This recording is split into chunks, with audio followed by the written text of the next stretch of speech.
याचा कार्यकारण भाव संबंध काय? एक. दुसरी महत्वाची गोष्ट अशी, काल्याचं कीर्तन हे दुपारच्या समयीच का? मी म्हणतो रात्रीचं काल्याचं कीर्तन केलं तर चालेल का? मग काल्याचं कीर्तन दुपारच्या समयीच का? दोन. तिसरी महत्वाची गोष्ट आहे, काल्याचं कीर्तन हे म्हणजे शेवटीच का केलं जातं? आधी मध्ये काल्याचं कीर्तन केलं पुढे सप्ताह चालू ठेवला तर चालेल का? मग काल्याचं कीर्तन शेवटीच का? तीन. आणि लास्ट बोलतो, भगवान श्रीकृष्णाचं चरित्र काल्याच्या कीर्तनामध्ये तरी का उच्चारावं? म्हणजे भगवान श्रीकृष्णाचं चरित्र आणि काल्याचं कीर्तन याचा तरी कार्यकारण भाव संबंध काय? विडाला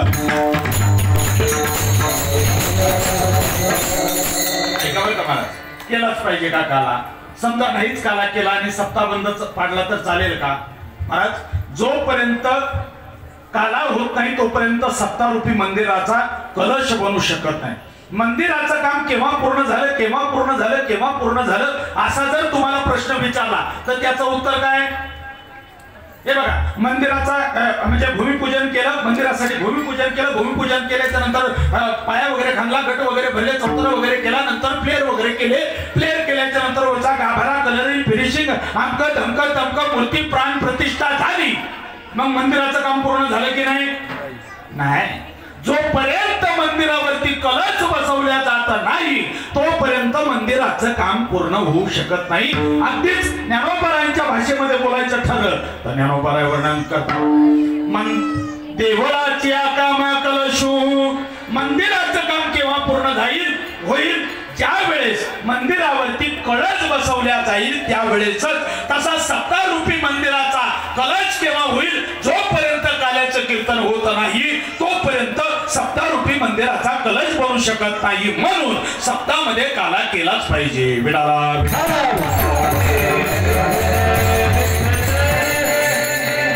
उगमापासून नदी सागरापर्यंत वाहते, कुठे गेली कुठे गेली कुठे गेली प्रश्नचिन्ह. पण एकदा समुद्राला गंगा जाऊन मिळाली तर तिचं जाणं राहिलंय का? समुद्र मापक प्रविशंती यद्वत यद्वत समुद्र मापक. एकदा समुद्राला गंगा जाऊन मिळाली मग तिचं जाणं राहिलंय का? महाराज वर्णन करतात, अवघ्या झाल्यावर मी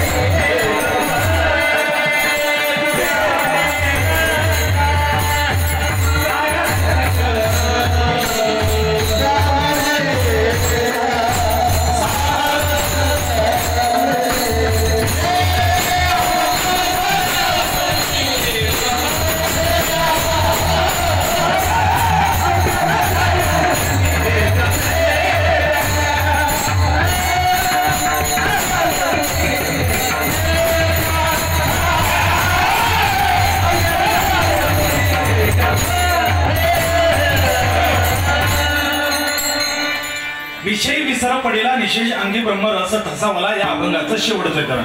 तुका म्हणे गंगा सागर संगमी अवघ्या झाल्या उर्मी एकमय. एकदा गंगा समुद्राला जाऊन मिळाली मग तिचं जाणं राहतंय का? तर मी विनोदाने सांगत असतो, तो बंद करा. एका वर्गामध्ये 60-65 विद्यार्थी बसले. कितीला कळा तू? गेला ना? आता लक्ष द्यायचं माझ्याकडे बरं का रे, सगळ्यांना लक्ष द्यायचं. एका वर्गामध्ये 60-65 विद्यार्थी बसले. बसल्यानंतर गुरुजी आले. गुरुजीने पोरांना प्रश्न विचारला. पोरांना म्हटलं लागले, पोरांनो मी एक प्रश्न विचारतो. पोर अटेन्शन मध्ये सावध झाले. सावध झाल्यानंतर पोरांना गुरुजीने प्रश्न विचारला, पोरांनो सांगा, ही गोदावरी जी गंगा आहे ना ती गंगा कुठून उगम पावली? मला जरा प्रश्न जड होता. दुसरी तिसरी चौथी पाचवीच्या पोरांना प्रश्न जड होता, त्यांच्या बुद्धीच्या बाहेर होता, अवाक्याच्या बाहेर होता. सगळ्याच्या सगळ्या पोरांनी माना खाली घातल्या. पण महाराज त्याच्यामध्ये एक मुलगा होता, तांबरट होता, घाबरणारा नव्हता, बेटर होता. तारक्यान हात वरती केला. गुरुजीला सांगितलं, गुरुजी मी सांगतो मी. गुरुजीला आनंद झाला. 60-65 विद्यार्थ्यामध्ये एक मुलगा निघाला. गुरुजी म्हटले, ओ बोल बोल बोल बाळू, उभा राहा, मी प्रश्न विचारतो, सांग बाबा, गोदावरी गंगेचा उगम कुठून झाला? ते पोरगं म्हटलं, नाशिक जिल्ह्यामध्ये त्र्यंबक क्षेत्रामध्ये ब्रह्मगिरी पर्वतातून तिचा उगम झाला. गुरुजी म्हटले 100% बरोबर, 38 बरोबर. सांग बाबा, ब्रह्मगिरी पर्वतातून ती गंगा पुढे कुठं आली? त्र्यंबकला कुशावर्त कुंडात आली. म्हटले 100% बरोबर. सांग बाबा कुशावर्त कुंडातून ती गंगा पुढे कुठं गेली? म्हटलं नाशिकला रामकुंडामध्ये आली. म्हटले अगदी बरोबर. म्हटले रामकुंडातून ती गंगा पुढे कुठे गेली? म्हटलं रामकुंडातून ती गंगा वाया नांदेड मार्गे सप्तरूपाने समुद्राला जाऊन मिळाली. आता प्रश्न राहिलाय का? नाही प्रश्न राहिलाय का? तरी ते गुरुजी म्हटले सांग बाबा समुद्रातून ती गंगा पुढे कुठे गेली? ते पोरग पटकन म्हटलं तुझ्या डोंबल्यात गेली. अरे समुद्राला गंगा जाऊन मिळाली म्हणजे तिचं जाणं राहिलंय का? समुद्र मापम प्रविशंती यद्वत यद्वत समुद्र मापम. एकदा गंगा समुद्राला जाऊन मिळाली मग तिचं जसं जाणं थांबल्या जातं. मंदिरावरती कळस बसवला तर मंदिराचं काम पूर्ण होतं. तद्वत त्याप्रमाणे एकदा काल्याचं कीर्तन झालं की सप्तारूपी मंदिराचा कलश होतो. म्हणून सप्तामध्ये काला केलाच पाहिजे. विठाला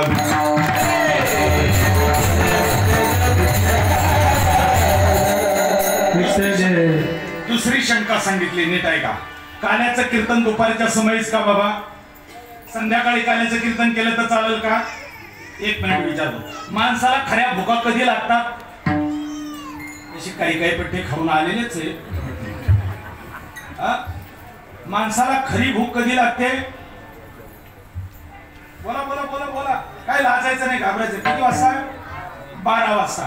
महाराज कारण किती जरी झाला संन्याशी तरी मध्यानाशी तोंडवाशी. किती संन्याशी झाला तरी त्याला उदरनिर्वाहासाठी दुपारी खावंच लागतं. महाराज याला प्रतिकात्मक काला म्हणतात. भगवान परमात्म्याने गोपाळांच्या समवेत जो काला केला तो दुपारच्या समयी काला केला. याला प्रतिकात्मक काला म्हणतात. म्हणून काला दुपारी केला जातो. बरं लास्ट बोलतो. भगवान श्रीकृष्णाचं चरित्र आणि काल्याचं कीर्तन म्हणजे काल्याच्या कीर्तनामध्ये भगवान श्रीकृष्णाचं चरित्र का उच्चारावं? मी म्हणतो महाराज हिंदू मध्ये देवता काय कमी आहे का? देवतेचा काय दुष्काळ पडलाय का? महाराज म्हणतात अरे 33 कोटी देवचा मुंडा मुदो मुदो बोलती हो.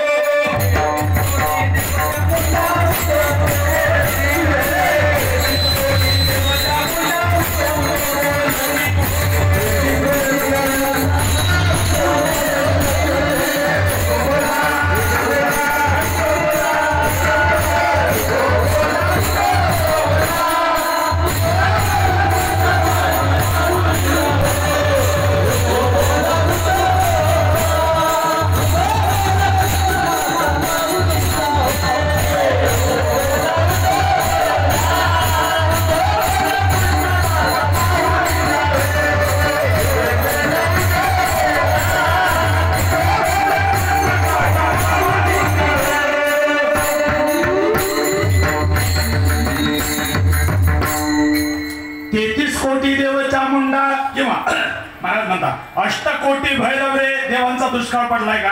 मला एक विचारायचंय. गणपती बाप्पाचं चरित्र काल्याच्या कीर्तनात उच्चारलं तर चालेल का? दत्ताचं चरित्र काल्याच्या कीर्तनात उच्चारलं तर चालेल का? खंडोबाचं चरित्र काल्याच्या कीर्तनात उच्चारलं तर चालेल का? प्रभू रामचंद्राचं चरित्र काल्याच्या कीर्तनात उच्चारलं तर चालेल का? मग भगवान श्रीकृष्णाचं चरित्र का? याचा नेमका कार्यकारण भाव संबंध काय? कारण महाराज गंमत अशी आहे. भगवान श्रीकृष्णाचं चरित्र म्हणजे परिपूर्णतमाला शोभणार चरित्र आहे. हलायचं नाही आज. भगवान श्रीकृष्ण हा एकच देव असा आहे महाराज. तो परिपूर्णतम आहे. आणि काल्याचं कीर्तन हे देखील परिपूर्णतमाला शोभणारं कीर्तन म्हणजे परिपूर्णतम ज्योतक आहे. म्हणून परिपूर्णतमाच्या समयी परिपूर्णतमाचं वर्णन करणं म्हणजे काल्याचं कीर्तन आहे. महाराज रामाचा अवतार खरा आणि कृष्णाचा अवतार खरा. नीट आहे का बघा. रामाचा अवतार पूर्ण आहे आणि भगवान श्रीकृष्णाचा अवतार परिपूर्णतम आहे. कळतंय तुम्हाला? पूर्ण अवतारामध्ये परिपूर्णतम अवतारामध्ये फरक काय माहितीये? घटना घडण्याचं सामर्थ्य ज्याच्यामध्ये आहे पण स्वातंत्र्य ज्याच्यामध्ये नाही त्याला पूर्ण अवतार म्हणतात. पण घटना घडण्याच्या सामर्थ्यासह स्वातंत्र्य ज्याच्यामध्ये आहे त्याला परिपूर्णतम अवतार म्हणतात. रामाचा अवतार खरा बाबा बरं का. रामाचा अवतार खरा पण तो परिपूर्णतम नाही. कारण रामायणामध्ये अशा बऱ्याच कथा आहेत की प्रभू रामचंद्राला आत्ताच्या भाषेत बोलायचं ठरलं तर प्रभू रामचंद्राला घटना दुरुस्तीची वेळ आली पण प्रभू रामचंद्राला बोट कुणाकडे दाखवावं लागलं? कारण महाराज प्रभू रामचंद्र जन्माला येण्याच्या अगोदरपासून 12,000 वर्ष वाल्मिक ऋषी झाले आणि प्रभू रामचंद्राला जन्माला येण्याच्या अगोदर रामायण वाल्मिक ऋषींनी लिहिलं आणि जसं जसं वाल्मिक ऋषींनी लिहिलं तसं तसं पुन्हा पुढं प्रभू रामचंद्राला वागावं लागलं. महाराज म्हणतात बोलिला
वर्तोनी दावीनं नामा म्हणे. इथं बदलोनी दावीन म्हटलं नाही, वर्तोनी. जसं जसं वाल्मिक ऋषींनी बोलावं तसं तसं पुढं प्रभू रामचंद्राला वागावं लागलं. रामायणामध्ये अशा बऱ्याच घटना आहेत की घटना दुरुस्तीची वेळ आली पण प्रभू रामचंद्राला बोट कोणाकडे दाखवावं लागलं?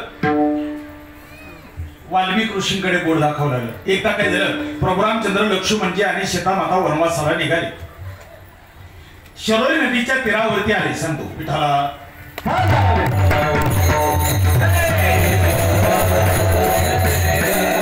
वनवासाला निघाल्याच्या नंतर महाराज जे राजवस्त्र होते ते राजवस्त्र काढले. राजवस्त्र काढल्यानंतर वनवासाला जाण्याची तयारी वगैरे झाली. प्रभू रामचंद्र लक्ष्मणजी आणि सीतामाता गावातून जाता जाता अयोध्येतून निघता लक्ष्मणाच्या वाड्यासमोर, लक्ष्मणाच्या घरासमोर, लक्ष्मणाच्या बंगल्यासमोर, आताच्या भाषेत बोलायचं लक्ष्मणाच्या बंगल्यासमोर ते तिघजण आले. लोक वाट लावण्यासाठी होते तर लक्ष्मणाचं लक्ष आपल्या घराकडे गेलं आणि लक्ष्मणाची बायको, तिचं नाव काय, क्या बात आहे, ती उर्मिला पतीला औक्षण करण्यासाठी आरतीचं ताट घेऊन महाराज दिवा वगैरे लावून हळद कुंकू आणि अक्षता वगैरे घेऊन फुलं वगैरे घेऊन आपल्या दारामध्ये उभा होती. तेवढ्यामध्ये लक्ष्मणाचं लक्ष आपल्या घराकडे गेलं आणि घराकडे गेल्याच्या नंतर बायको हातामध्ये ताट घेऊन उभा आहे. तर लक्ष्मण प्रभू रामचंद्राला म्हटले, भैया म्हटले एक काम कर, माझी बायको आरती ओवाळण्यासाठी दारामध्ये उभा आहे, मी जाऊ का? प्रभू रामचंद्र म्हटले, भैया काही हरकत नाही. मग लक्ष्मण आला.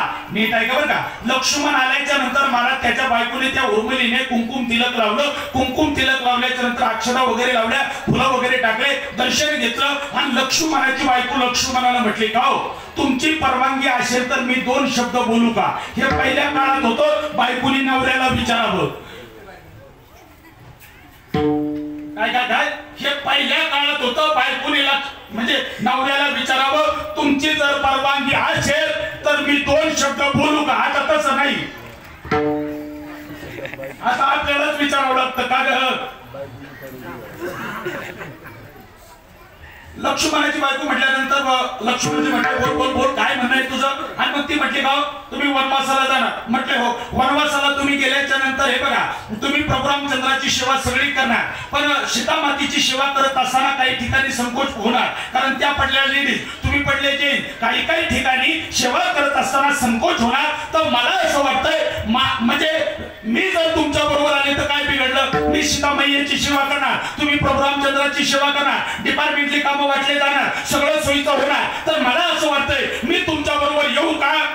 लक्ष्मणाचं म्हणणं बायकोला पटलं महाराज. आणि नाहीतर मी म्हणतो बायकोचं म्हणणं कोणाला पटत नाही. लक्ष्मण म्हटला, वा वा वा वा उर्मिले, काय स्तुती उपक्रम काढलाय, थांब थांब थांब, मी आता जातो दादाला विचारून येतो. लक्ष्मण चित्रकुपी, पण त्याची बायको त्याच्यापेक्षा डबल चित्रकुपी. ती म्हटली, का कवर दादाला विचारता, कवर दादाच्या वधूने पाणी पिता, तुम्हाला काही निर्णय, कवर भावाच्या वधूने पाणी पिता, तुम्हाला काही निर्णय घेता येत नाही का? लक्ष्मण म्हटला, उर्मिले जास्त शहाणी झाली का तू? कॅम्प्युटर युगामध्ये येऊ.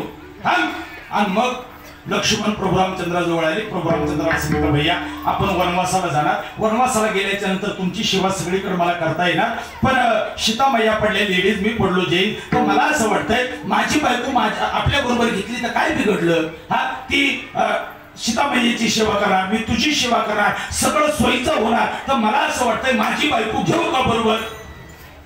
प्रभू रामचंद्र म्हटले, लक्ष्मणा जमणार नाही अजिबात, अजिबात तुझी बायको आपल्या बरोबर घेता येणार नाही. लक्ष्मण चित्रकुपी लगेच आपला तो म्हटला, काय रे तुझी बायको घेताना तुला बरं वाटतंय? माझ्याच बायकोच्या वेळेस तुला काय होतंय? प्रभू रामचंद्र म्हटले, भैया रामायण वाचलंय का? रामायणामध्ये वाल्मिक ऋषींनी काय दिलंय माहितीये का? अरे वनवास फक्त तिघांच्याच नावावर दिलाय, तू मी आणि सीता. अरे जर उर्मिलेचं नावच नाही, तिला घेतो कशाला? म्हणजे घटना घडण्याचं सामर्थ्य आहे, पण स्वातंत्र्य ज्याच्यामध्ये नाही त्याला पूर्ण अवतार म्हणतात.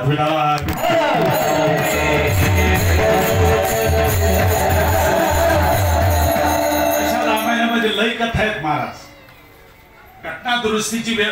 अहो महाराज, त्या लक्ष्मणाच्या योगाने इंद्रजित मेला. इंद्रजित मेला म्हणजे एक बाण मारला तो इंद्रजित मेला असं नाही. एका बाणाने एक पाय काढला, दुसऱ्या बाणाने दुसरा पाय काढला, तिसऱ्या बाणाने हात काढला, चौथ्या बाणाने असं छिन्न विछिन्न शरीर त्याचं पडलं. राजदूत गाडी राजदूत गाडी रात्री चोरट्याने चोरून नेली.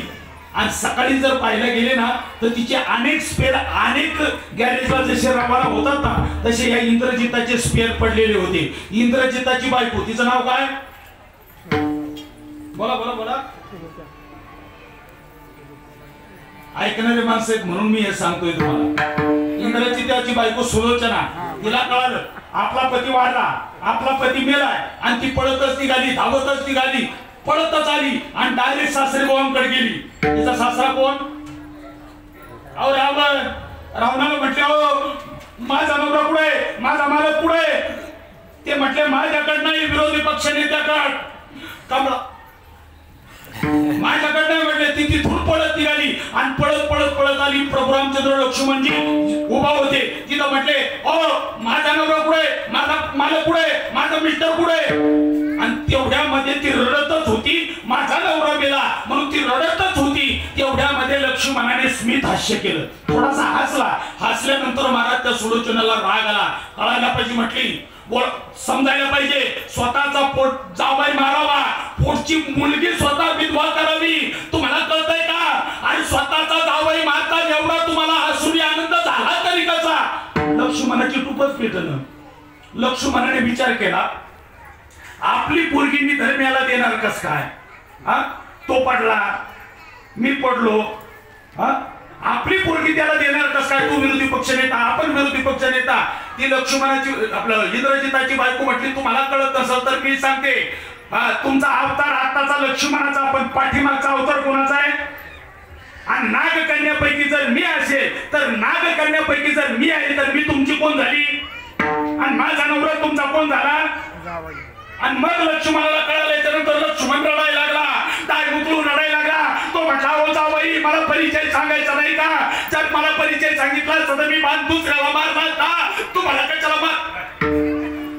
लक्ष्मण रडायला लागल्याच्या नंतर प्रभू रामचंद्रला काही कळलं. मग प्रभू रामचंद्र म्हटले, भैया भैया थांब थांब थांब थांब, शांत हो. पाहिजे तर तू रडू नको, पण बाबा तुझा जावई जिवंत करून देतो. आणि जिवंत करून देतो म्हटल्यानंतर त्याचे जे स्पेअर पडलेले होते ना, अवयव पडलेले होते, एक कपडा अंतरला, त्याच्यावरती त्याचे स्पेअर असे सगळे गोळा केले, एकमेकाला ते जोडले. जोडल्यानंतर प्रभू रामचंद्राने कमंडलूतून पाणी उजव्या हातावरती घेतलं आणि संजीवनी मंत्र जपतच होते. संजीवनी मंत्र जपता जपता जपता जपता जपता असं आवेशामध्ये आले. आता मंत्र पूर्ण होणार, संजीवनी मंत्र पूर्ण होऊन त्या इंद्रजितावरती पाणी टाकणार आणि इंद्रजित जिवंत होणार. तेवढ्यामध्ये आवेशामध्ये आल्याबरोबर कॅबिनेट मंत्रिमंडळ जवळच होतं. कॅबिनेट मंत्रिमंडळाच्या एका मंत्र्याने डायरेक्ट वरती हात पकडला. प्रभू रामचंद्र म्हणले, प्रभू होय काय चाललंय?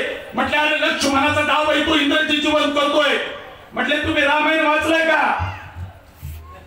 रामायणात काय लिहिलंय माहितीये का तुम्हाला?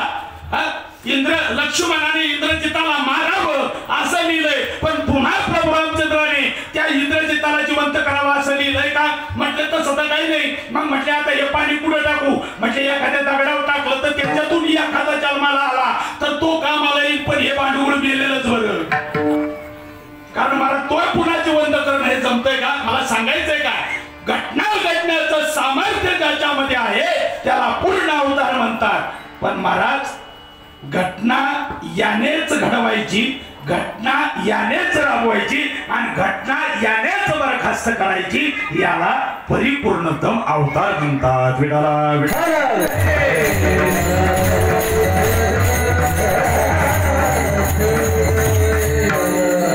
महाराज प्रभू रामचंद्राचा अवतार म्हणजे पूर्ण अवतार. घटना घडण्याचं सामर्थ्य पण स्वातंत्र्य नाही. पण ह्या बाबाचं तसं नाही. घटना घडण्याचं सामर्थ्य पण आहे आणि स्वातंत्र्य पण आहे. घटना यानेच बनवायची, घटना यानेच राबवायची आणि घटना यानेच बरखास्त करायची. एकदा काय झालं,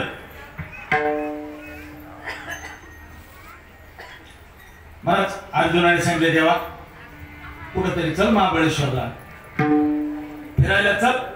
भगवान परमात्मा म्हटले चल चल चल तुला फिरायचंय ना, चल चला तुला चांगलं मनमोहक वन दाखवतो.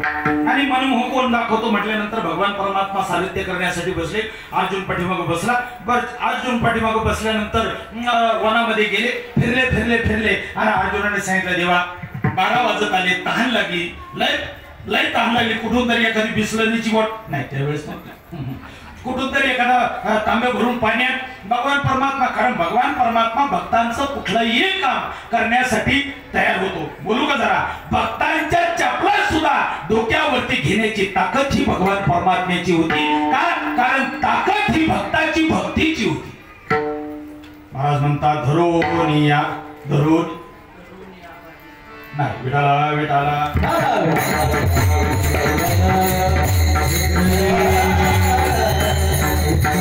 या श्री चाले पादुका. डोक्यावरती भक्तांच्या पादुका घेऊन भगवान परमात्मा चालण्याचं काम करतो. भगवान परमात्म्याने हातामध्ये तांब्या घेतला, पाणी आणण्यासाठी गेले आणि एवढं मनमोहक वन पाहिलं आणि अर्जुनाच्या मनात आली शंका. अर्जुनाने विचार केला की लय येडेपणा केला राव, लय बावळटपणा केला. एवढ्या मनमोहक वनामध्ये खुशाल एकटा आलो नाही ह्या सुट्टीच्या दिवशी, पण पुढच्या रविवारी युथ फॅमिली एकटा यायचं नाही, तिला चांगले चांगले पॉइंट दाखवायचे. अर्जुनाच्या फक्त मनात शंका आली जर सुभद्रा इथं असती तर तिला चांगले चांगले पॉइंट दाखवले असते. आता परमात्म्याला तिकडे कळणार नाही का? हा त्याला सगळ्या जगाचं कळतंय, मग इथं कळणार नाही का? न सांगता तुम्हा कळो येते अंतर विश्वंभर परिहाराचे नव्हे. परमात्म्याला सगळं कळतंय. परमात्म्याला तिकडं करंट लागला. परमात्म्याने डायरेक्ट महाराज पॅन्ट काढली, साडी घातली, सुभद्रेचं रूप धारण केला. आला परमात्मा, काय तोटा काय? सुभद्रेचं रूप धारण केल्यानंतर महाराज परमात्मा आला आणि डायरेक्ट अर्जुनाच्या समोर उभा राहिला. अर्जुन असा डोळे चोळायचा, स्वतःला चिमटे घ्यायचा आणि सुभद्रेला म्हणायचा सुभद्रे तू. ती म्हटली हो मी. अगं तू. हो म्हटली मी. अगं तू. हो म्हटली मी. तू म्हटलं तू इथं कस काय? ती म्हटली तू मला ना कळतच नाही. बायको नवऱ्याला म्हटली, बायको नवऱ्याला म्हटली तू मला ना, मला तुमच्याकडेच आहे असं नाही, तुम्ही आमच्याकडे काय पाहता? ज्यांच्या ज्यांच्या घरात म्हणजे ज्यांचे ज्यांचे लग्न झाले त्यांच्याकडे सगळ्यांच्या घरी कसं आहे बाबा, काय का सहज काय म्हणतात अहो महाराज आता इथं काहीच समाज नाही. आता मी झेट ऑफिसला कीर्तन केले, मन मंदिराला कीर्तन, लाख लाख समाज जरी असला ना महाराज, लाख लाख समाज जरी असला, एक माणूस जरी उठू द्यायचा नाही म्हटलं तर अजिबात उठू देत नाही. एवढं स्किल जर वापरलं ना आणि कार्यक्रम तसा करायचा म्हटलं तर करू पण शकतो. आज आवाज पण बसलेला आहे. पण महाराज लाख लाख समाजाला जो 2 तास माझं कळतंय तर माझ्या घरातलं मला कळत नसेल का? तरी घरी गेल्यानंतर बायको म्हणते तुम्हाला ना कळतच नाही. हो काय कळत नाही हेच कळत नाही महाराज. ती सुभद्रा म्हटली तुम्हाला काय पाहिजे, तुम्हाला समजलं पाहिजे. हा मी बहीण कुणाची? म्हटले भगवान श्रीकृष्णाची. मग भगवान श्रीकृष्णाला सगळ्या जगाचं कळतंय, मग त्याच्या बहिणीला तिच्या नवऱ्याचं कळत नसेल का? हो हो हो सुभद्रे बरं झालं, चल तुला चांगले चांगले पॉइंट दाखवतो. आणि मग सुभद्रेला चांगलं फिरवलं, पॉइंट दाखवले. आणि पण भगवान परमात्मा येण्याची वेळ झाली, अर्जुनाची तू पिटली. अर्जुनाने सांगितलं सुभद्रे सुभद्रे तू पटकन जा, झटकन जा, लवकर जा. आता ती सुभद्रा होती का? ती म्हटली हा मी अशी कशी जाईल? तो म्हटला आजच आली तर जा. ती म्हटली आज जाणार नाही. एवढ्या मनमोहक वनामध्ये तुमची काही भेट झाली तर त्याची काही खून म्हणून काही देताल की नाही? मग याच्या पोटातली मेद म्हणजे त्याच्या दर्शनी बोटातली अंगठी काढली, तिच्या दर्शनी बोटात घातली. सुभद्रेला म्हटलं चल पटकन चाल, निघ निघ निघ. आणि आता ती सुभद्रा नव्हती, झाडाच्या आड गेली, साडी काढली, पॅन्ट घातली, आला पाहता काय भगवान परमात्मा आला, तांब्या घेतला, अर्जुनाच्या हातात दिला. अर्जुनाने तांब्या पिला, पाणी पिलं. आणि पाणी पिल्याच्या नंतर महाराज अर्जुनाने सांगितलं देवा जवळ 4-4:30 वाजलेत, लेकरं बाळ वाट पाहतात, चल घरी. घरी चल म्हटल्यानंतर भगवान परमात्मा काय सारथ्य करण्यासाठी बसला. अर्जुन पाठीमागे बसला, निघाला. पण जाता जाता भगवान परमात्मा म्हणजे खेळतो येण्याची खेळावा आणि नटतो येण्याची नटावा. परमात्मा काय करायचा, हे जे अंगठीचं बोट आहे ना अर्जुनाच्या डोळ्यासमोर न्यायचा आणि तो म्हणायचा सुभद्रे हे जे झाड आहे ना, हे जे झाड आहे ना, हे आंब्याचं झाड आहे. ते जे झाड आहे ना ते सुपाबरीचं झाड आहे. ते जे झाड आहे ना ते नारळाचं झाड आहे. ते जे झाड आहे ना ते पपईचं झाड आहे. ते जे झाड आहे ना ते लिंबाचं झाड आहे. अर्जुनाने विचार केला ही तर अंगठी माझीच दिसती, कारण 72,000 रुपये भाव होण्याच्या अगोदर ही मी केली होती. पण मी तिच्या पोटात घातली, मी याच्या पोटात आलीच कस काय, ट्रान्सफर एंट्री झालीच कस काय. बरं बोलावं तर भांडं उघडं पडतंय. अर्जुनाने सांगितलं देवा हे झाडं हे रस्ते हे आमकन धमकं हे सगळं मला माहिती आहे, तू घरी चल पाहिला. आता भगवान परमात्मा दरवाजा समोर आल्यानंतर त्याला काय काम होतं, रथ सोडायचा, घोडे बांधायचे, तोबरा वगैरे त्यांना द्यायचा, पाणी वगैरे द्यायचं. रथ दारामध्ये आल्याबरोबर अर्जुनाने डायरेक्ट रथातून उडी खाली टाकली, डायरेक्ट बंगल्यावरती गेला, दरवाजावरची बेल दाबली, टिंटा टिंटा टिंग. सुभद्रा काय द्यायला तयार नाही, दरवाजावर थाप मारली, ए सुभद्रे आलोय, या आलोय म्हटल्यानंतर ती तशीच धावत आली. दरवाजा उघडला. दरवाजा उघडल्यानंतर डायरेक्ट ती म्हटली, हा अर्जुन म्हटला सुभद्रे अंगठी दे, पटकन दे, झटकन दे, लवकर दे. ती म्हटली कुठली अंगठी, कोणी दिली, कधी दिली. तो म्हटला माझं डोकं सरकू नको, अंगठी दे, पटकन दे, झटकन दे. अहो ती म्हटली कुठली अंगठी, कुणी दिली, कधी दिली, कुठं दिली. अर्जुन म्हटला अगं तू तिथं आली नव्हती का. ती म्हटली माझा अवतार पाहिलाय का, माझा अवतार पाहिलाय का, डोक्याचा झाप अजून गाऊनवरच आहे. घरातले काम करता करता बाई माझा पार मुर्दा पाडलाय, लेकरं बाळ करत देते, माझा अवतार पाहिला का, एवढ्या टीव्हीला चांगल्या मालिका लागल्या बाई. एक बात आहे ना, तुम्ही काय म्हणता. आणि मग तो म्हटला तू तिथं आली नव्हती. आणि मग ती म्हटली कोण होती ती. ती म्हटली हे तुझे गुटके माटके गांजा दारू हे सगळं सहन करील, पण आज हे नाटक करायला लागला तर माहेराला जाईल, बाबाला सांगल आणि त्याच्या हाताने तुझ्याकडं. आणि मग अर्जुनाला राग आला. अर्जुनाने बाही पाठीमाग सारली आणि बाही पाठीमागून सारून तिला मारणार. तेवढ्यामध्ये भगवान परमात्मा आला आणि वरची वर हात पकडला. वरची वर हात पकडल्यानंतर अर्जुनाचा देवा हात सोड. तो म्हटला एक माझ्या बहिणीला मारण्यासाठी तू कुठून हे काढलं, माझ्या बहिणीला मारतो का, माझ्या बहिणीला मारतो. तो म्हटला देवा हे आमचं फॅमिली मॅटर आहे. नवरा बायकोचं भांडण नाही. खरं सांगू का महाराज, नवरा बायकोच्या भांडणामध्ये शहाण्या माणसांनी कधीच पडायचं नाही. कारण एवढा बेचौकार मारना 8:15 भांडतात तर 8:45 गोड होतात. सोडायला जाणारा नाही का याड्यात निघायचा. चपला जरी राहू दे, त्याला घालू दे, आपण भांडणात पडायचं नाही. त्याने सांगितलं देवा हे आमचं फॅमिली मॅटर आहे. तो म्हटलं तुमचं जरी फॅमिली मॅटर असलं तर मी त्या फॅमिली मॅटरचा एक मेंबर आहे, मी तिचा भाव आहे. बोल का माझ्या बहिणीला मारतो. आणि मग तो म्हटला हो मी हिच्या पोटात अंगठी घातली, तिला म्हटलं अंगठी दे, ही द्यायला तयार नाही. आणि मग परमात्म्याने सांगितलं अरे बाबा ती सुभद्रा आलीच नव्हती, स्वतः सुभद्रा मी झालो होतो. म्हणजे घटना यानेच बनवायची, घटना यानेच राबवायची आणि घटना यानेच बरखास्त करायची. याला परिपूर्णतम अवतार म्हणतात. मग परिपूर्णतमाच्या समयी परिपूर्णतमाचं वर्णन करणं याला ताल्याचं कीर्तन म्हणतात.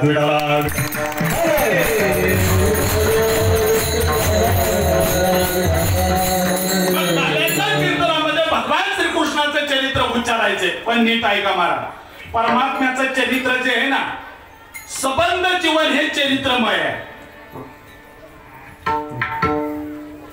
भगवान परमात्म्याचं जे चरित्र आहे ना ते सबंध जीवन हे चरित्रमय. भागवतामध्ये त्याचं वर्णन केलंय.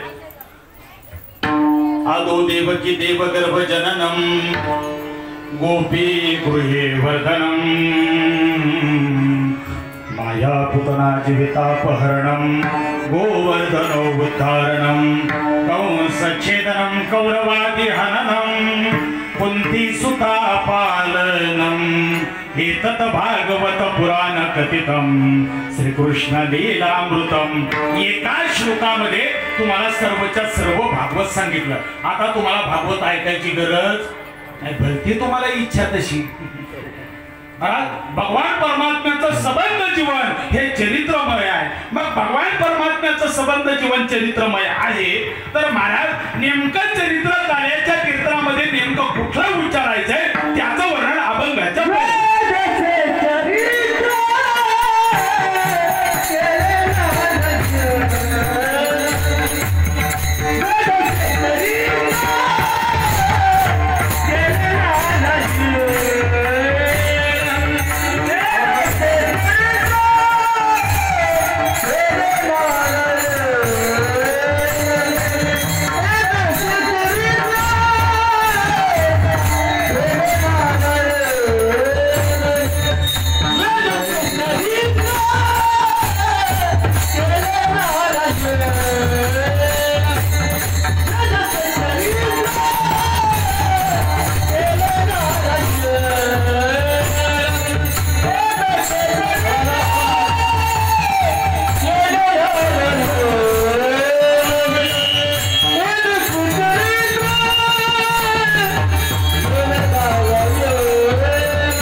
जसे चरित्र केले नारायणे एक दशे दशा म्हणजे अवस्था, ज्या अवस्थेमध्ये परमात्म्याने चरित्र केलं कुठल्या अवस्थेमध्ये महाराज म्हणतात रांगता गोधने राखिता ये रांगत असताना आणि गोधन राखत असताना परमात्म्याने ते चरित्र केलं त्याचं वर्णन आपण पुढे पाहणार आहे। भगवान परमात्म्याचं ते चरित्र चालूच होतं। परमात्म्याला असं वाटलं की आपला इथं फार टाइमपास झालाय, फार वेळ झालाय, कारण 11:30 वाजून गेले, फार टाइमपास झालाय। म्हणून परमात्म्याने काय केलं गोपाळांचा धारण केलेला वेश परमात्म्याने टाकून दिला का तर त्याचं वर्णन महाराज अभंगाच्या द्वितीय चरणामध्ये सांगतात।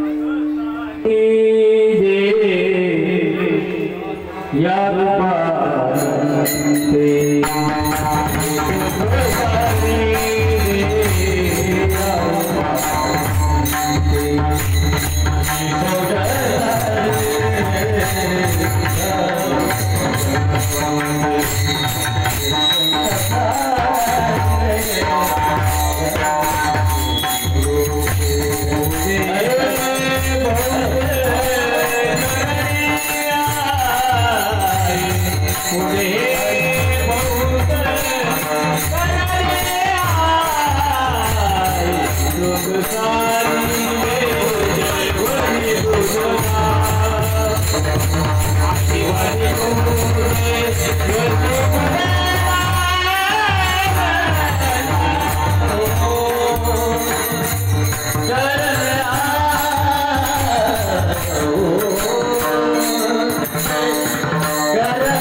चरणामध्ये महाराज म्हणतात हे सोंग सारिले या रूपे अनंते पुढेही बहुत करणी आहे. याला सोंग म्हटलंय. सोंग कळतंय ना तुम्हाला? हे सोंग सारिले. सोंग सोंग सोंग कळतं का? सोंग सोंग नाही कळत काय? सोंग येत हे बघा. वस्तुस्थितीशी ज्याचा काही कार्यकारण भाव संबंध नाही त्याला सोंग म्हणतात. हे बघा, एखाद्या ठिकाणी जर छत्रपती शिवरायांचा पेराव घालून आल्याच्या नंतर त्याला काय म्हणता तुम्ही? एखाद्या ठिकाणी नाटक नाटकामध्ये एखादा शिवाजी महाराज होतो. शिवाजी महाराज झाल्याच्या नंतर पैरजवर आहे का नाही, नंतर तुमच्या झब्बा वगैरे, नंतर मस्तपैकी मॅन केलेली तलवार, जिरे टोप वगैरे लावलेला, बाळ्या वगैरे लावलेल्या, दाढी वगैरे, मिशा वगैरे लावलेल्या. आणि आता जो ओरिजिनल असतो ना महाराज, ओरिजिनल तो वेगळा असतो. पण जो सोंग तयार करतो ना त्याला जेवढं शिकवलं तेवढंच बोलतं का? त्याच्या व्यतिरिक्त बोलतं? मग नाटकामध्ये तो जर माईक वरती आला ना आणि मग तो चालू करतो, ती मॅन केलेली जी तलवार असते ना, थोडासा आवाज द्या, मॅन केलेली जी तलवार असते ना ती अशी तलवार अशी उपसतो आणि उपसल्यानंतर तो काय चालू करतो, हा कशाचा प्रकार आहे. पण पुढचे जे शब्द असतात ना ते त्याच्या पब्लिक पाहिल्यानंतर त्याच्या ध्यानातून जातात. मग पाठीमागून सांगणारा त्याला काय म्हणतात?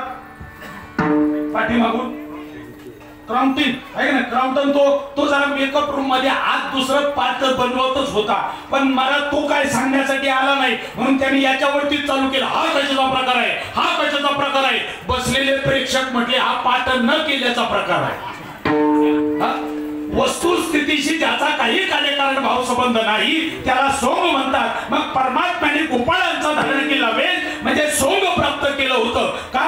कारण महाराज त्या परमात्म्याला असं वाटलं आपलं इथं सोंग आहे पण आपल्याला इथं फार टाइमपास झाला. मग फार या शब्दाला मर्यादा आहे का महाराज? फार म्हणजे किती? बोला बोला बोला. फार म्हणजे किती? लय म्हणजे किती? लय म्हणजे अगणित, अगणित म्हणजे रगड, रगड म्हणजे चिकार, चिकार म्हणजे मैदान, मैदान म्हणजे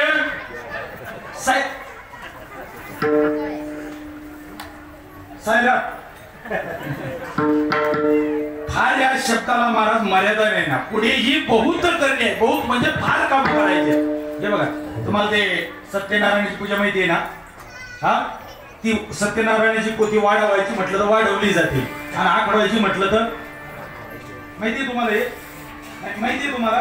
एका ठिकाणी सत्यनारायणाची महापूजा चालू झाली. महापूजा चालू झाल्याच्या ब्राह्मण काका आले, सगळे ते पोथी ऐकण्यासाठी बसल्यानंतर ब्राह्मण काकांनी चालू केलं, ओम श्री प्रथमोध्यायः श्री सत्यनारायण महाराज की जय. आणि त्यांनी चालू केलं. चालू केल्याच्या नंतर महाराज एक लहान पोरग तिकडे स्वयंपाक वगैरे झाला होता लिंबाच्या झाडाखाली. तिथं स्वयंपाक तयार झाला, कढी वगैरे कढईमध्ये शिजत होती. तेवढ्यामध्ये त्या सेवेकऱ्यांनी त्या आचार्यांनी एका बारीक पोराला बोलवलं. बारीक पोराला म्हटलं, बाळ्या बाळ्या इकडे काकाच्या कानात जाऊन सांग पोथी आवरा. पोथी आवरा म्हटल्यानंतर महाराज ते पोरग पळत पळत पळत आलं. काकाच्या कानात सांगितलं, काका स्वयंपाक तयार, पोथी आवरा. पोथी आवरा म्हटल्यानंतर काकाला काय राव दक्षिणाशी मतलब काकाने काय केलं, पहिल्या अध्यायातून उडी डायरेक्ट तिसऱ्या अध्यायात, तिसऱ्या अध्यायातून उडी डायरेक्ट पाचव्या अध्यायात. ओम श्री परमात्मने नमः आता पंचमोध्याय श्री केले. आणि चालू केल्याच्या नंतर महाराज तेवढ्यामध्ये ते जे आचार्य लोक होते ना ते जरा सावली नव्हती म्हणून आपल्या दुसऱ्या झाडाखाली येऊन बसले. मग एक कुत्रीचं पिलू, नुकतीच कुत्री वेलेली होती, एक कुत्रीचं पिलू तिथून चाललं होतं, त्याला पलीकडे जायचं होतं, इकडून वाट नव्हती तिकडून वाट नव्हती आणि त्याने असा कढईवरून डायरेक्ट नेम धरला. कडीची कढईवरून डायरेक्ट नेम धरला. बारीकच पिलू होतं कुत्रीचं पिलू, त्याने जसा नेम धरला पण त्याचा नेम चुकला. पलीकडे उडी मारण्याच्या ऐवजी कडीच्या कढईतच ते कुत्र पडलं. कडीच्या कढईत कुत्र पडल्यानंतर तेवढ्यामध्ये आचार्याने पाहिलं. आचार्याने विचार केला ही काय कडी आता माणसाच्या खायची लायकीची नाही, आता ही सगळी ओतून द्यावा लागणार, कढई घासावं लागणार, पुन्हा कडी बनावं लागणार. आता काय करायचं? तिकडचा ब्राह्मण काका आता पंचमोध्याय 5वा अध्याय चालू झाला, आता काय करायचं? पुन्हा त्या पोराला बोलवलं, इकडे काकाच्या कानात जाऊन सांग पोती वाढवा. पळत पळत गेलं, काका जायला काका काका काका पोती वाढवा. आणि पोती वाढवा म्हटल्याच्या नंतर मला काकाने काय वाढवायची म्हणजे 5व्या अध्यायातून काय रिवर्स टाकला नाही, 5व्या अध्यायातून काय 4थ्या अध्यायात आले नाही, 3ऱ्या अध्यायात आले नाही, तिथं 5व्या अध्यायात टाइमपास चालू केला. तो म्हटला ऐकावं लोकांनो, ऐकावं श्रोते हो, म्हटला एक साधूवानी जावायचा व्यापार करण्यासाठी गेला. जावायचा व्यापार करण्यासाठी त्याला गेल्यानंतर त्याला भरपूर धन मिळालं, द्रव्य मिळालं. तिकडून ते निघालेच होते. निघाल्याच्या नंतर नदी दुथडी भरून वाहत होती. खालीकडे यायचं म्हणून एका नावेमध्ये बसले. आणि नावेमध्ये बसल्याच्या नंतर महाराज यांनी तिकडं शेजारी काठावरती सत्यनारायणाची पूजा चालू होती, पण तिथला प्रसाद भक्षण त्या जावई न केल्यामुळं सत्यनारायण प्रभू त्याच्यावरती रुष्ट झाले, रागिष्ट झाले. आणि मग त्यांनी जेवढं धन मिळालं होतं त्या धनाचे सगळे पानं झाले. आणि ते पानं काही लिंबाचे नव्हते बरं का, ते काय बाबडीचे नव्हते बरं का, ते काय वडाचे नव्हते बरं का, ते काय जांभळीचे नव्हते बरं का, ते काय आमच्याचे. एक म्हटला का कशाचे होते ते सांग, याचे नव्हते त्याचे नव्हते. मला सांगायचं काय, वाढवायचं म्हटलं तर वाढवता येतं आणि आखडवायचं म्हटलं तर आखडवता येतं. तसं या ठिकाणी पुढे ही बहुत करणी आहे. नेमकं काय काम कुठलं करायचं ते पटकन सांग आणि झटकन मोकळं कर. याचं वर्णन अभंगाच्या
संस्थापनी केला नारायणी अवतार. माझी वाणी तुझे वर्णी गुण नाम ऐशी देई प्रेम काय कळा कुमार कुमार.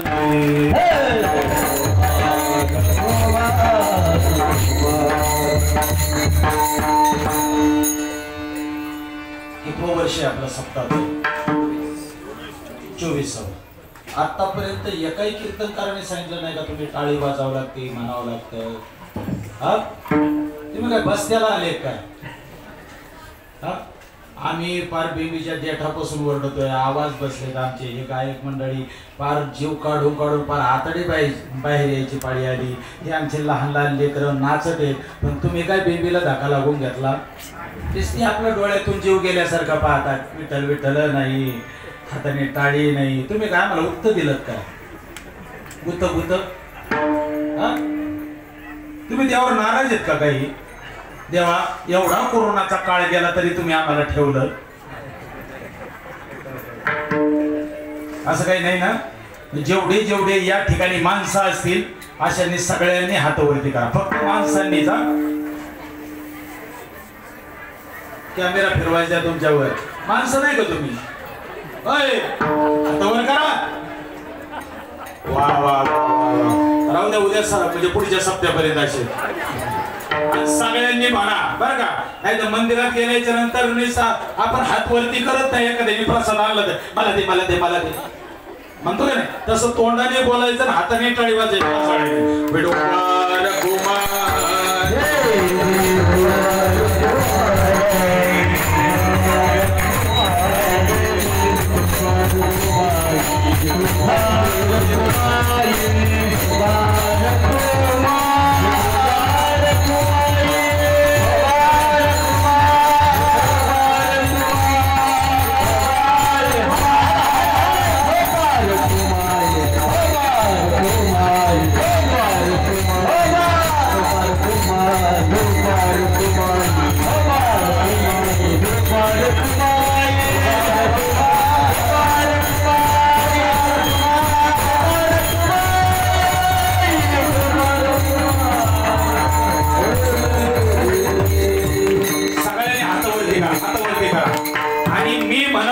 पाठीमाग तुम्ही म्हणायचं बरं का.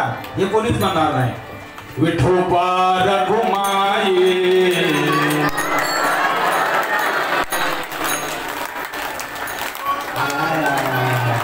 अरे एका स्वरात म्हणा. असे मुंग्या जशा लाईनी चालतात तसं म्हणा ना. असे मुंगळे कसे असे कर तसं नका ना करू तुम्ही. खरा आठवती कधी. विठोबा रघुमाई विठोबा रघुमाई विठोबा रघुमाई विठोबा रघुमाई जय जय विठोबा रघुमाई विठोबा रघुमाई जय जय विठोबा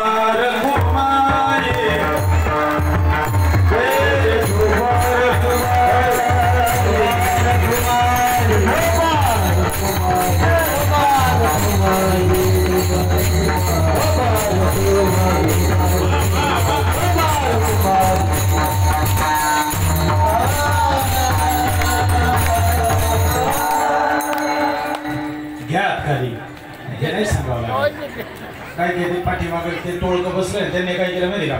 विठोबा रघुमाई चालू.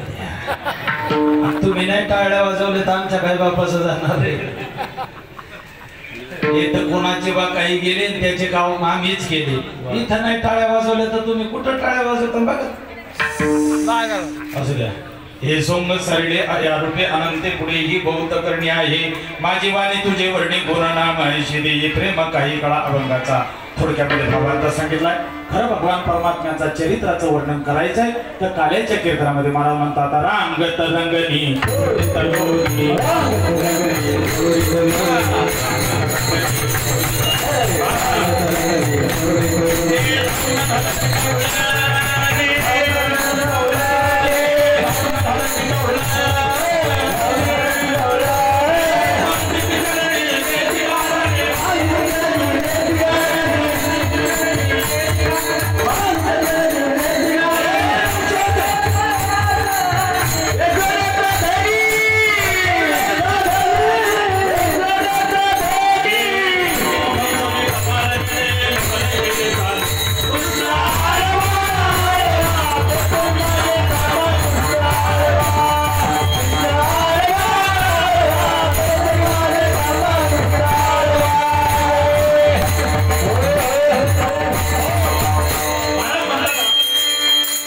महाराज म्हणतात रांगत रंगली चोरी लोणी धावून घालती गवडणी.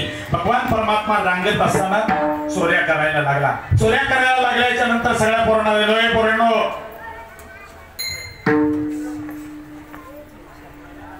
हे बघा, तर शांत बसा, आतमध्ये बडबड करू नका.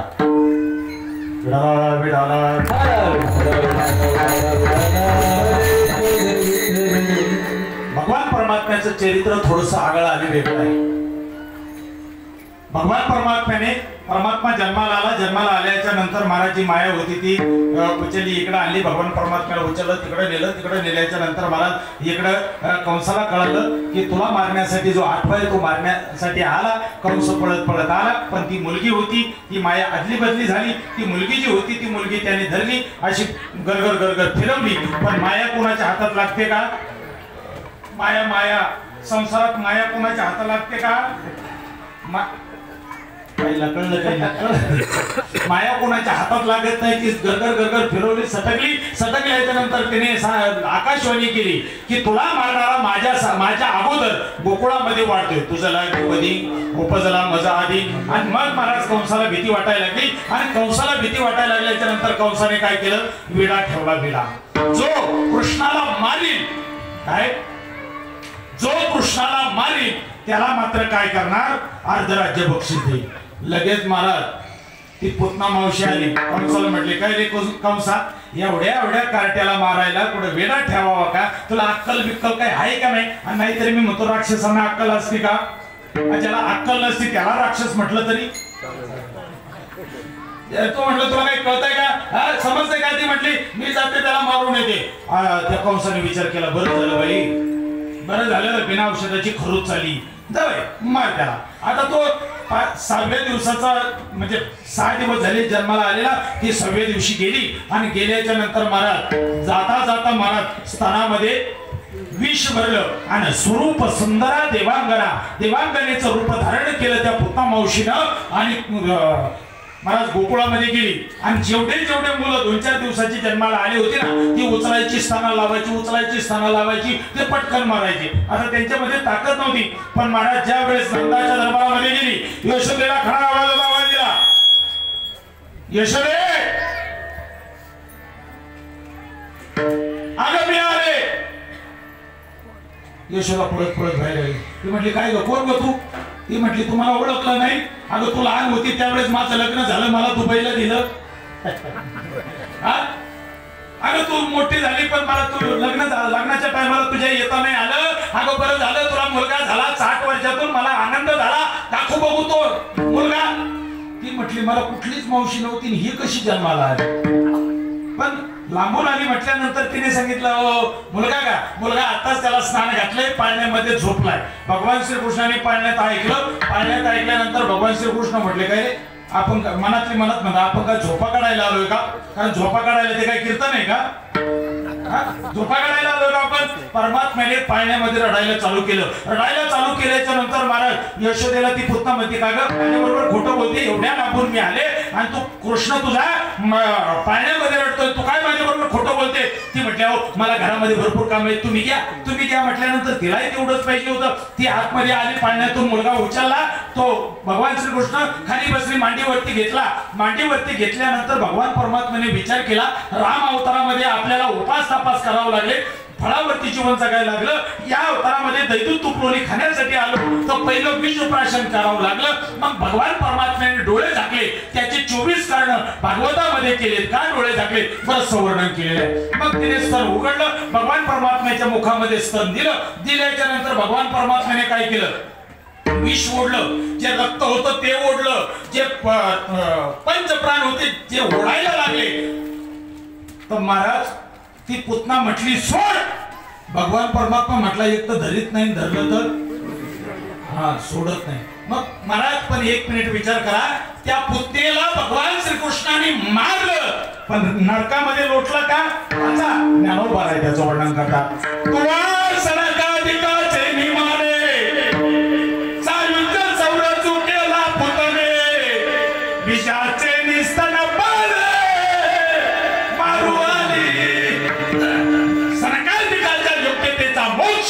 पुतना मावशीला बहाल केला. विडाला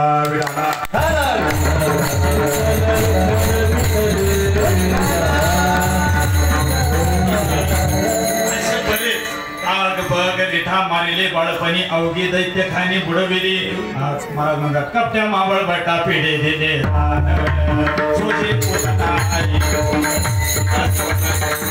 निळोवारांच्या गवळणी आहेत महाराज मावळ भटाला सुद्धा काय केले जानवे तुटले पंचांग फाटले टिंबांचे बरेच केलं आणि मग मला त्याला मारलं नाही त्याला सोडून दिलं आणि सोडून दिल्याच्या नंतर महाराज मग भगवान परमात्मा थोडी मोठे म्हणजे रांगेतच होते कारण महाराज म्हणतात तळवे तळहात तळवे तळहात तळहात तळवे तळहात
वर्षाचं लेकरू झालं 5 वर्षाचं लेकरू झाल्यानंतर सगळ्या गोपाळांना एकत्र केलं कोरोना संध्याकाळी कोरोना तुमची मम्मी काय म्हणता तुम्ही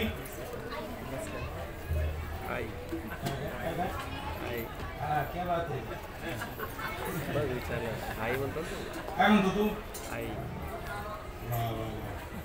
मम्मीच म्हणायचा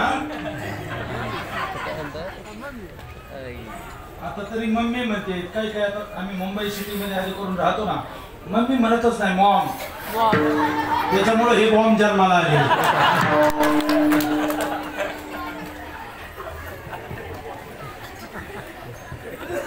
टाकला का घालायचं वाटलं काय का सगळ्या पोरांना म्हटले पोरांनो एक काम करा तुमची आई तुम्हाला दही दूध तूप लोणी देते का म्हटले काय सांगत ना अरे आमचा अवतार पाहिलाय का थगलं दूध दिलीला कळतंय का थगलं दूध दिलीला आणि तटणी दिलीला सगळं दूध दिलीला जातंय आणि चटणी कशाला त्याच्यामुळे ढेऱ्या फुगल्या ढेऱ्या सुकल्या मला चांगला चांगला मला तुम्हाला आई तुम्हाला दही दूध तूप लोणी देते का आज लोक पोरं म्हटलं तेव्हा काय सांगू अरे आम्हाला खाण्यासाठी ताकाचं फुडूक पाणी मग भगवान परमात्मा म्हटलं एक काम करा या माझ्या पाठीमाग याला तरी यारे लागेल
वाजवतात महाराज काय 2 जण गात आहे आता 5 वाजेपर्यंत टेन्शन आवाज अरे लातूर गाठायचे लातूरची लाट येऊ द्या फक्त भूकंपाची नका येऊ देऊ असो याल तरी यारे लागे अवघे माझ्या मागे मागे आजी देतो पोट भरी पोरी म्हणाला तो वरी. सगळ्या पोरांना म्हटले चला माझ्या पाठीमागे चला. पण म्हटले एक काम करायचं, माझ्या बरोबर आले ना ए पांडवाल माझ्याकडे लक्ष दे, माझ्या बरोबर आले ना तर एक काम करायचं, चोऱ्या करायच्या. आता तुम्हाला 1 मिनिट विचारतो, पोरांनो चोरी करणं पाप आहे का पुण्य आहे? मग भगवान श्रीकृष्णांनी चोरी केली त्याचं कसं नाही? मोठ्यांनी चोऱ्या केल्या चालतात का? कांबर खडी आमक धमक तुमक तर चालतं का? आता ईडी लागते बर का. ईडी नाही तशी आपल्या पाठीमागे ईडी आहेच. ईडी नसली आपल्याकडे काय. ऐका पोरांनो, पोरांना सांगितलं, पोरांनो ऐकतंय ना, चोरी करणं हे पाप आहे. पण नीट ऐका बरं का महाराज, चोरी करणं हे जरी पाप असलं तरी सोन्याची चोरी करणं पाप आहे, लोण्याची चोरी करणं पाप नाही. एक दुसरी महत्वाची गोष्ट अशी आहे, भगवान परमात्म्याचं अवघं वय किती होतं व गोपाळांचं परमात्म्याचं माऊली त्याचं वर्णन करतात. नुगडता बालपणाची फुली न्याहादानली सृष्टी केली करी गेली दरोनी उमालिनी महेंद्र महिमा. सगळं 5 वर्षाचं आतलं चरित्र आहे. मग 5 वर्षाच्या मुलाने जर कुठला गुन्हा केला तर त्याला कसा असतो? माप असतो की नाही? चला पोरांनो 2 नंबर. 3रा नंबर असा आहे, भगवान परमात्म्याने चोरी केली, बरोबर ना? भगवान परमात्म्याने चोरी केली, पण ज्याच्या त्याच्या घरचं ज्याच्या त्याच्याच गोपाळांना चाललं त्याला तुम्ही चोरी म्हणता का? मग चला म्हटले पण. आणि 1 मिनिट ऐका बरं, नीट ऐका पुन्हा. भगवान परमात्म्याचा अवतार झालाय कशासाठी? कळतंय का तुम्हाला? किती विसराळू माणसं आहे. परमात्म्याचा अवतार झालाय कसा? याच अभंगाच्या शेवटच्या चरणामध्ये आहे तुका म्हणे धर्म संस्थापने, धर्माची स्थापना करण्यासाठी आलेला परमात्मा, बरोबर ना? धर्माची स्थापना करण्यासाठी आलेला परमात्मा जर चौर्य कर्म करू लागला तर या जगतामध्ये धर्म राहील का? मला समजा नाशिकवरून मुंबईला कार्यक्रमाला जायचे. नाशिकच्या रेल्वे स्टेशन वरती गेलो. मग स्टेशनवर जाता जाता ट्रेन आली, ट्रेन उभा राहिली, रेल्वे येऊन उभा राहिली. पण मला तीच ट्रेन सापडली तरच मला संध्याकाळचं कीर्तन सापडणार. काय करावं? तिकीट तर काढलंच पाहिजे. पण मला तिकीट काढण्यासाठी गेलो तर गर्दी भरपूर आहे, 5-10 मिनिटं अर्धा तास लागेल. काय करावं? मग त्यावेळेस मला तीच ट्रेन भेटली तरच कीर्तन सापडणार, अन्यथा कीर्तन सापडणार नाही. त्यावेळेस मी काय केलं पाहिजे? बरोबर ना? वा क्या बात आहे. ट्रेन मध्ये बसलं पाहिजे. मी ती टिरिंग केली, डायरेक्ट ट्रेन मध्ये जाऊन बसलो. ट्रेन मध्ये जाऊन बसल्यानंतर मला टीसी आला. टीसी आल्यानंतर तो म्हणला तिकीट. म्हणला तिकीट नाही. कुठून बसले? म्हटलं इथूनच बसलोय, नाशिक मधून बसलोय. ते म्हटले 500 रुपयाची फाईन फाडावं लागेल. म्हटलं घ्या, कारण मला असं झालंय, मला कार्यक्रमाला पोहोचणं गरजेचं आहे, म्हणून मी डायरेक्ट ट्रेन मध्ये येऊन बसलो. त्यांनी सांगितलं काही नाही, 500 रुपये पावती फाडावं लागेल. म्हटलं ठीक आहे. 500 रुपये काढले, त्याच्या हातामध्ये दिले. आता त्याच्या हातामध्ये दिल्यानंतर त्या टीसी मास्तरनी काय केलं पाहिजे? रीतसर 500 रुपयाची पावती दिली पाहिजे. त्यांनी दिली नाही. महाराष्ट्रावळाली आली,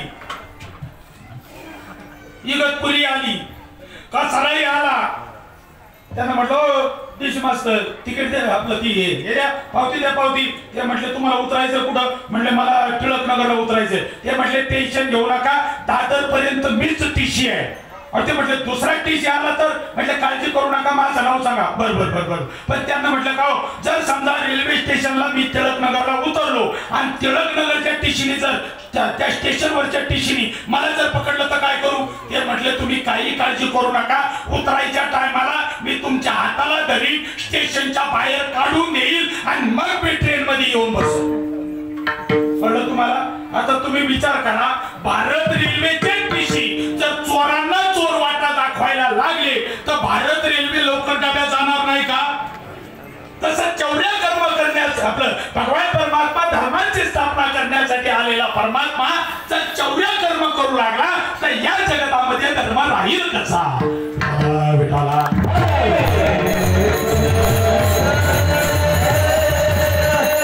भगवान परमात्मा म्हटले चोरी करायची पण सोन्याची नाही, लोण्याची चोरी करायची. चला माझ्या पाठीमागं. आणि मग सगळे गोपाळ एकत्र झाले. पण तुम्हाला एक मिनिट विचारतो, चोऱ्या कधी करायच्या? माणसं चोरी कधी करतात? अनुभव आपला काय?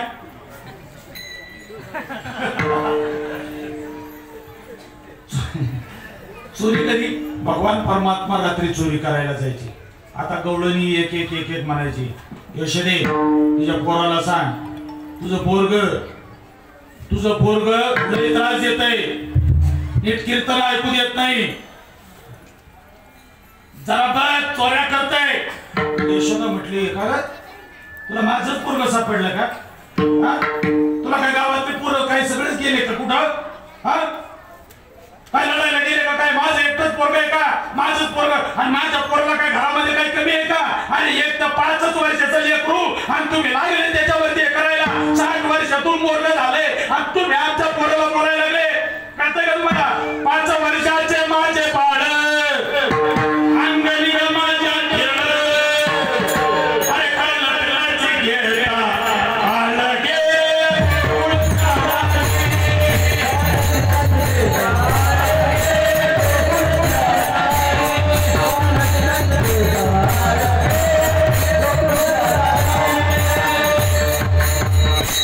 सावळागेची मना माझा गवळणीत खेळे राजा. हो तुम्ही मोठ्या ढाल जाऊ गोकुळच्या नारी. काय तुम्ही माझ्या कृष्णाबद्दल बोलायला लागले. आणि मग भगवान परमात्मा म्हटले, पोरांनो आपल्याला यांच्या घरी चोऱ्या करायला लागायच्या. चोऱ्या करायच्या म्हटल्यानंतर मग पोरं म्हटले, देवा चोऱ्या करायच्या पण आपल्याला हत्यार वगैरे, स्टेन रिव्हॉल्वर, काही तलवारी भाले वगैरे एवढे हे अशा चोऱ्या नाही करायच्या. मग म्हटले कोणी काट्या घ्या, कोणी सराट्या घ्या, कोणी वसरकाळ केलेली माती घ्या, कोणी खडे घ्या. देवाला पेन आहे म्हटलं, देवा तो काय घोरटा चोरी करे? या काट्या कशासाठी, वसरकाळ केलेली माती कशासाठी, सराटे कशासाठी? ते म्हटले, हे बघ आपण चोरी करायला कधी जाणार? रात्री गवळण झोपलेली असणार. आपण जर एकावर एक ज्या वेळेस आपण उतरण लावू ठरलो, काय म्हणतात तुमच्याकडे? उतरण मडकेची काय असते आपल्याकडे? आता ती बघायला सुद्धा नाही राहिली. आता पोरांना फक्त शोपीस म्हणून एखादा बारीक बोळके घ्यायचे आणि ते एकावर एक ठेवायचे, याला उतरण म्हणतात. ते उतरण महाराज आपण एकावर एक थर लावणार. कारण शिंके लावलेले दुरी होता तिघाचे मीवरी, तुम्ही भारी दुरीकडे मुख पसरवणीकडे शिंके वरती लावलेले असतील, आपण त्याच्यावरती चढायचं. जर आपण चढता एखाद्याचा पाय घसरला, गवळण जागी झाली आणि उठून आपल्याला धरायला लागली, तर आपण काय करायचं? ते आता जेवायचे, थांब जाऊ नको थोड्यासाठी.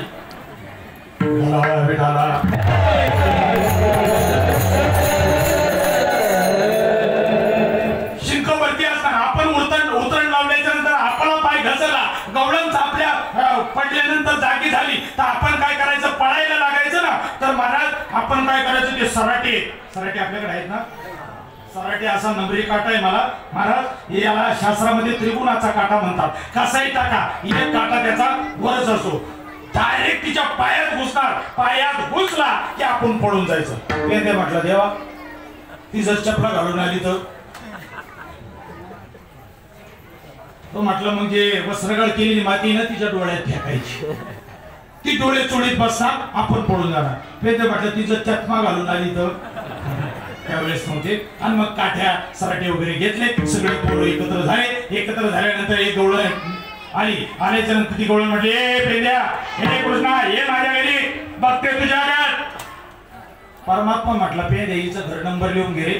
म्हटला 420. बाई येतो तुझ्याकडे. भगवान परमात्मा तिच्याच घरी जाणार. दैदूत तुकडोनी खाल्लं. दैदूत तुकडोनी खाल्ल्याच्या नंतर एक म्हातारं होतं, 60, 65, 70, 80 वर्षाचं म्हातारं आपल्या घराच्या बाहेर बाजावरती झोपलेलं होतं. बरं का बाबा, म्हातारं बाजावरती झोपलेलं होतं. परमात्म्याने दैदूत तुकडोनी खाल्लं, सगळ्या गोपाळांना बाहेर काढलं. म्हातारं होतं. म्हाताऱ्याकडे जर पाहिलं तर त्याच्या घरातले जर पाहिले तर सगळे माळकरी, सुना माळकरी, लेकी माळकरी, लेक माळकरी, नातू माळकरी, पंतू माळकरी, सगळे माळकरी. पण म्हाताऱ्याला जाऊन विचारलं, का बाबा तुम्ही माळ का घातली नाही? तो म्हटला, हो पाहुण्याच्या निमंत्रणावरती जायला एखादा पाठ्या नको का?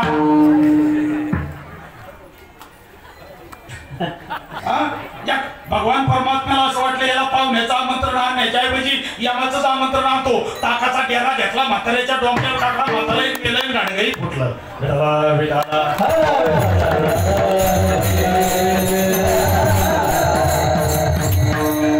भगवान परमात्मा दुसरी गवळण आली ती म्हटली माझ्याकडे बघते तुझ्याकडं. परमात्मा तिच्याच घरी जाणार, दैदूत तुकडोनी खाल्लं. आता महाराज तुम्हाला एक मिनिट विचारतो, रात्री गवळण जागून जागून जागून किती वेळ जागणार?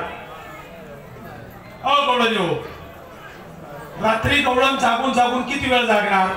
जोपर्यंत टीव्हीच्या मालिका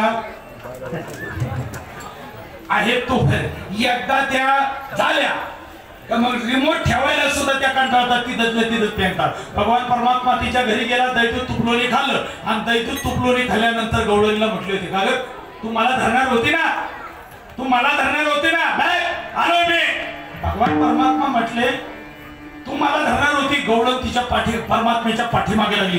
पाठीमागे लागल्यानंतर परमात्मा सहजासहजी गवळणीच्या हातामध्ये सापडणार आहे का? सगळ्यांच्या हातावरती तुरी देऊन जाणारा महाराज विश्वामित्र पराशर प्रभुता या वातांनी बनाशना श्री मुखपंकजम सोडलेतम दुष्प्रभाव होंगता योग्यांच्या ध्यानात येणारा तपस्यांना फसवणारा गवळणीच्या हातामध्ये लागणार आहे का? महाराज भगवान परमात्मा पुढं गवळण पाठीमागं, परमात्मा पुढं गवळण पाठीमागं, परमात्मा पुढं. 4 वाजले 4. गवळणीच्या हातात काय परमात्मा सापडणं. परमात्म्याने विचार केला जर आपण हिच्या हातात हात दिला नाही तर ही नाश्त्यावाली गवळण जाईल, मूर फुटून मरण दम लागून. परमात्म्याने तिच्या हातामध्ये हात धरला, दिला आणि दिल्यानंतर मग ती म्हटली काय पकडला का नाही तुला? तुझी आईला नाकाने वांगे सोडते ना. माझा कृष्ण तसा नाही, माझा कोण तसं नाही. नाम निशाणाचा पकडला आणि मग उडीत उडीत निघाली. तेवढ्यामध्ये तिचा नवरा तिकडून आला. भगवान श्रीकृष्ण म्हटले हो तुमच्या मिसेसला सांगा मला विशेष धरलंय यांनी, तुमच्या बायकोला सांगा मला पकडलंय. आणि मग तो म्हटला काय का देवावरती असा हात घेऊन कुठं जमतं का? ती म्हटली हा तुम्ही तसे म्हणून तिने परमात्म्याला सोडून दिलं नाही, उडीत उडीत निघाली. ती म्हटली तुझी आई म्हणते ना माझा कृष्ण तसा नाही, माझा कन्हैया तसा नाही, नाम निशाणासह नेऊन दाखवते. आता परमात्म्याने काय केलं तेवढ्यामध्ये ही बडबड करत चाललीच होती, हाताला धरलेलं होतं. तेवढ्यामध्ये परमात्म्याने आपल्या लेलेने तिच्या हातातला आपला हात काढून घेतला आणि तिच्या नवऱ्याचा हात तिच्या हातात दिला.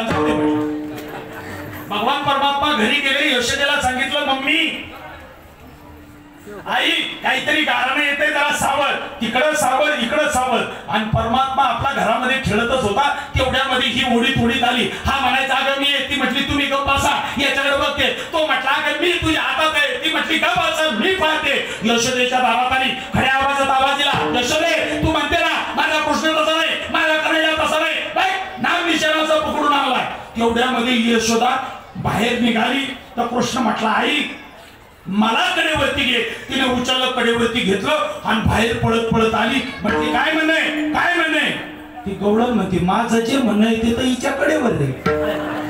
मग माझ्या हाताला कोण पाहते तर ती तिचा नवरा पाहिला. अशा परमात्म्याने बऱ्याच खोड्या केल्याच्या नंतर महाराज एक गवळण आली. आल्यानंतर महाराज म्हणतात ती सरी आली धावून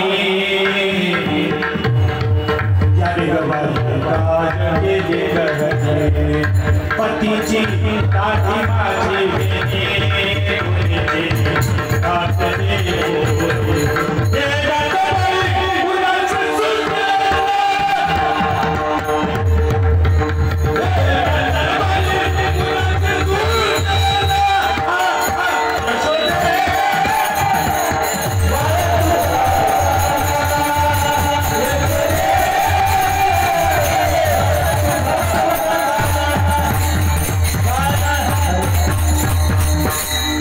माझी आली धावणी याने गभाई काय केली करणी.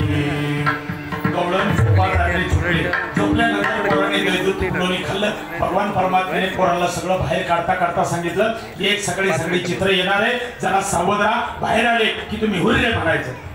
आणि पोरांमध्ये माकडामध्ये काही फरक आहे का? महाराज भगवान परमात्म्याने तिची वेणी याची दाढीची गाठ मारली पाठ झाली. परमात्मा गेला. पाठ झाल्याच्या नंतर तो गोपाळ होता ना, गोपाळ उठायला गेला तर त्याच्या दाढीला झटका बसला. बाबा दाढीचे केस ओढले किती आनंद होतो, किती गुदगुल्या होतात शरीराला. अशी 6 जरी केस ओढला तर अशी तळपायची आग मस्तकाला जाती. त्याला राग आला, तो बाईकवरती चिडला, कळत नाही म्हटला. 3 टाईप घाटी ताजी बोंब पडली आणि बिजली सुटली. 4 भाकरी घाटी जबरदस्ती कसं खात तरी कसं अशी तापली तरी महाराज ती, म्हणजे तू असा तापला तिच्यावरती आणि तापल्यानंतर महाराज तुम्हाला काय वाटतं बायकोनी ऐकलं असं पुढे? अहो नवऱ्याने बोलावं बायकोनी ऐकावं, आता इतिहासात जमा झालं. परंतु आता समान हक्काचा नारा आहे. तुम्ही बघा ना, आता नवीन पोरांचे लग्न झाले ना, तर ती बायको घरात आली तर त्यांचं पहिल्याच रात्री इंटिमेशन असतं बरं का महाराज. आणि म्हटलं हो मी काही तुमच्या घरी काय माग लागून आले नाही, माझ्या बापाने 10 लाख रुपये हुंडा दिलाय, लग्न लावून दिलंय, अंडरपॅन्टी सह तुला दिलंय सगळं माझ्या बापाचं. तू कामाला जातो मी काय घरी बसत नाही, तुला 30,000 पगार तर मला 33,000 पगार, 3,000 पगार जास्त आहे. मी एक काम करायचं, घरातले काम आज तले करायचे. आज मी भांडे घासणार, उद्या तू भांडे घासायची, आज मी लादी पुसणार, उद्या तू लादी पुसायची. आज मी पाणी आणणार, तू उद्या पाणी आणायचं. आज मी दळून आणणार, उद्या तू दळून आणायचं. आज मी कपडे धुणार, मी कपडे धुणार, उद्या तू कपडे धुवायचे. यावेळेस मी डिलिव्हरीला जाणार, पुढच्या वेळेस. समान हक्काचा नारा आहे महाराज. अहो महाराज गोपाळ चिडला पण गवळणीने ऐकला असेल, गवळण पण त्याच्यावरती डबल चिडली. ती म्हटली तुम्हाला तरी कळतंय का, तुम्हाला तरी समजतंय का, साठी बुद्धी नाटी झाली, आता काठी आली, डोळ्याच्या घासाला गेले, कानपूर लाईन गेली, तुम्हाला तरी कळतंय का, माझी बिली कशाला ओढली आणि ती तापल्यानंतर याची आवाज गेली. तो म्हटला अगं मी नाही विनी ओढली. ती म्हटली अहो मी नाही गाडी ओढली. अहो मग झटका कसा बसला? ते म्हटले जाऊ दे मरू दे, गाठ सोडायला पाहिजे. महाराज त्यांनी गाठ सोडायला हात घातला, लोड शेडिंग.